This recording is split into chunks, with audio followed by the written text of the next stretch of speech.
top student wa TV gompieno e tla go rena e tswa go Fairgrounds Hall go na le Transport and Energy Summit go eleng gore go bitswe the best brains in the industry across the value chain ya transport and energy ra batho ba tswang go railways Botswana and finally go a le bo khali clothing gore ba tle go bontsha gore ba tsa karolo e ntseng jang fokai. We are here to unpack the value chain ya thing. Just sit there, enjoy yourself, and have fun.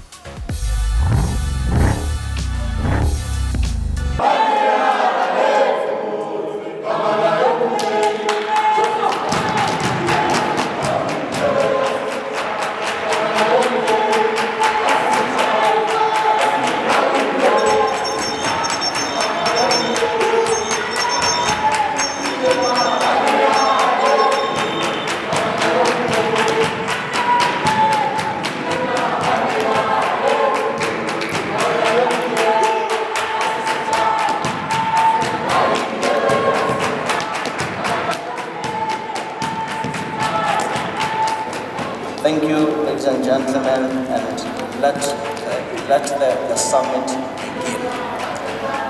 begin. That our interest in the transport and energy space remains very consistent. In fact, we are very intentional more than before.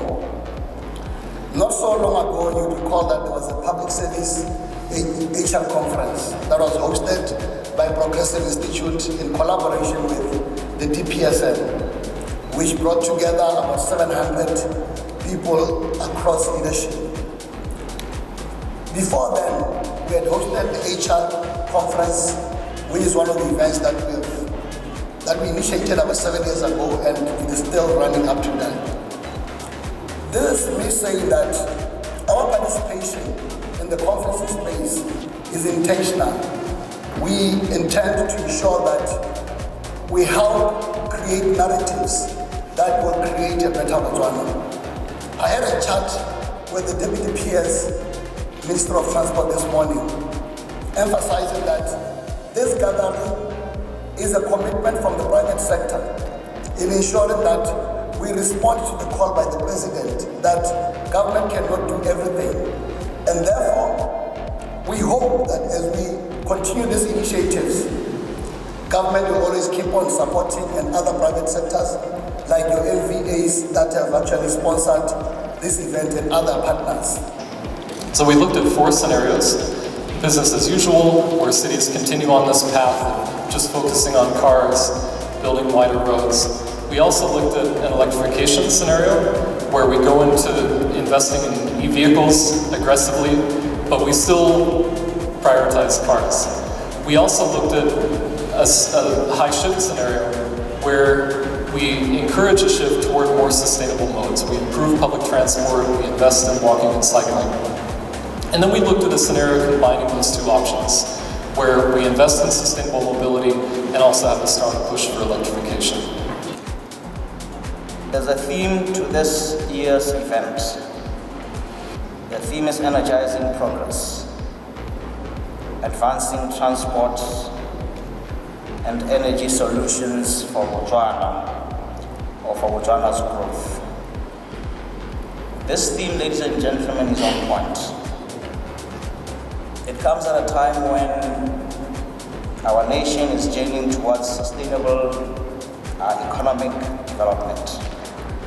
It comes at a time where integration of our transport and energy sectors is not merely beneficial, but it is an absolute essential need. The synergy between transportation and energy is a very powerful engine for economic growth. We've looked at multiple sources of supply. We've looked at getting product out of Namibia, South Africa, and Mozambique. And we do so understanding that without fuel, everything stops. And that again we have achieved through a number of collaborations with different stakeholders like BERA, Botswana Oil, obviously, which I'll mention later on, and then also with BRS, really to ensure that we're able to bring product without any hindrances, so that we are able to also ensure that our operations are not disrupted in any way. These are global dialogues that emphasizes the importance of collective action in addressing climate change and promoting sustainable development. As we engage in these discussions, we align ourselves from the United Nations Sustainable Development Goals, particularly goal number 7, that speaks about affordable and clean energy, and goal number 11, that speaks about sustainable cities and communities. These goals, Honorable Minister, resonate with Botswana's Vision 2036, which seeks to achieve a prosperous and equitable society through sustainable development. We want to mention that Botswana is uniquely positioned to leverage on these abundant resources that we have. We have got plenty of energy. The President has alluded to that fact. Therefore, the government's commitment to investing in the energy sector is very crucial in climate change obligations and ensuring that we create jobs. The purpose of all of these changes is to make public transport desirable, right?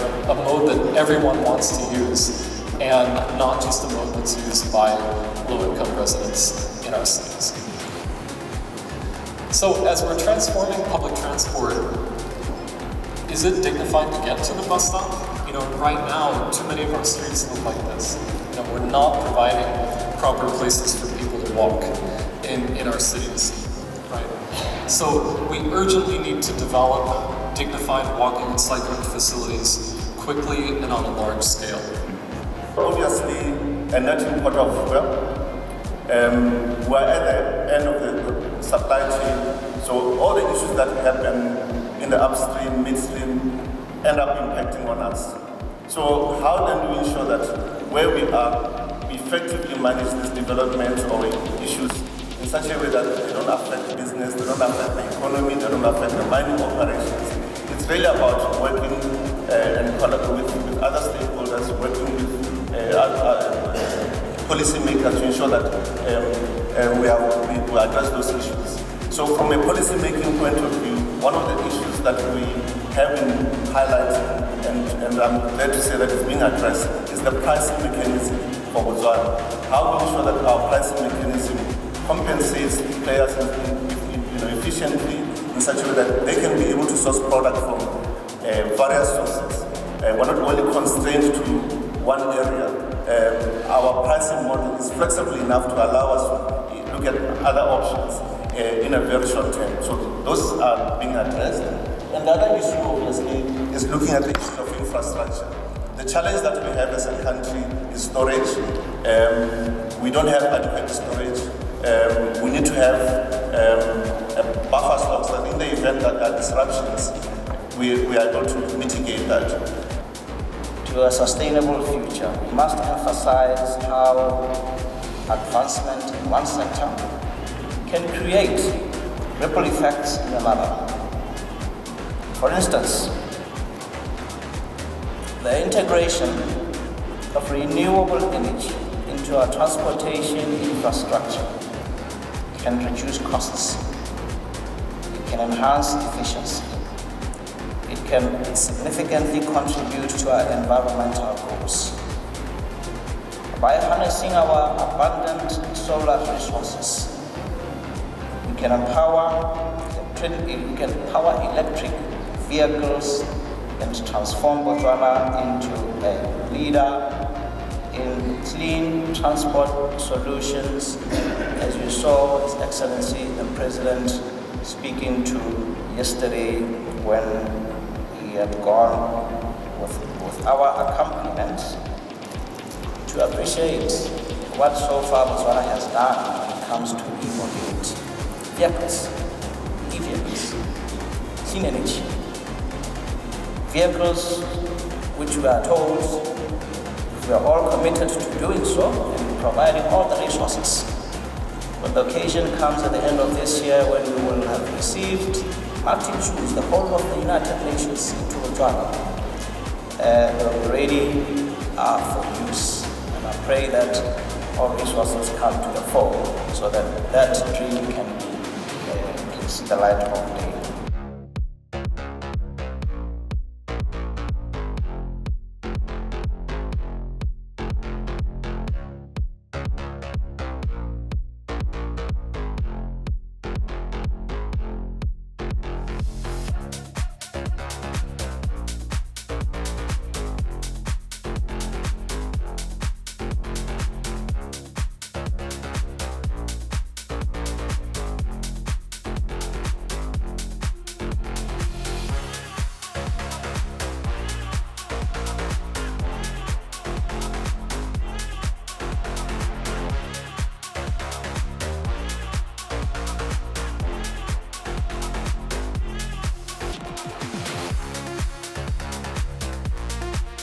We are optimistic.